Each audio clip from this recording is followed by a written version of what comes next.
Hay cristianos que piensan que los 10 mandamientos no son para ellos. Están confundidos respecto al rol de la ley en la vida del cristiano. Estos cristianos dicen, bueno, los 10 mandamientos realmente solo eran para Israel en el Antiguo Testamento.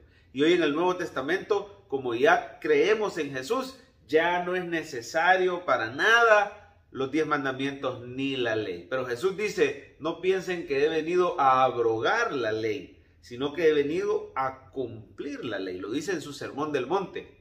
Aclarando un poquito este malentendido, quiero decirles que la salvación es solamente por la fe en Jesucristo. Cristo es suficiente para la salvación del pecador. Los gálatas estaban confundidos respecto a este tema porque ellos estaban siendo confundidos por unos maestros judaizantes, eran falsos maestros que les decían no es suficiente con creer en Jesús, aparte de creer en Jesús tienes que judaizar, es decir, tienes que seguir las ordenanzas y las tradiciones, sobre todo las externas, ¿verdad? Como la circuncisión, como el guardar el sábado. No es suficiente Cristo, necesitas guardar los rudimentos de la ley. Y Pablo está aclarando, no se necesita nada más que Cristo, es Cristo más nada menos nada. Pero Pablo aclara y dice, es necesario oír con fe.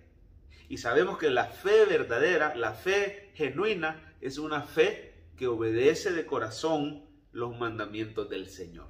Cuando el Señor Jesucristo de verdad transforma nuestro corazón, entonces entendemos cuál es el rol de los 10 mandamientos y de la ley moral de Dios en la vida del cristiano.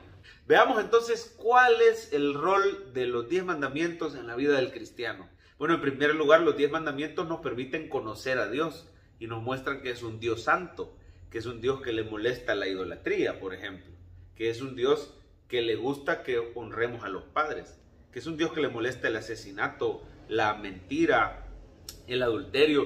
A través de la ley santa de Dios podemos conocer y apreciar más a Dios. La ley o los 10 mandamientos también nos permiten darnos cuenta de nuestra pecaminosidad. A través de los 10 mandamientos yo me doy cuenta de la tendencia humana que hay hacia la codicia, hacia la envidia, hacia la mentira, hacia el robo, por ejemplo, hacia la idolatría, ¿verdad? A través de los 10 mandamientos yo me doy cuenta de mi pecaminosidad.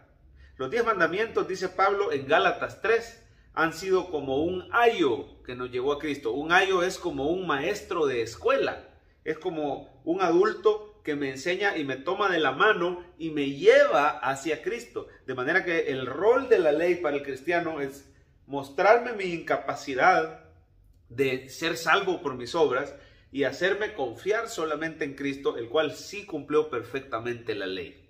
Por último, para el cristiano, los 10 mandamientos son una guía hacia su santificación. Es decir, si el cristiano utiliza la ley, no para ser salvo por ella, pero sí para ser santificado por ella.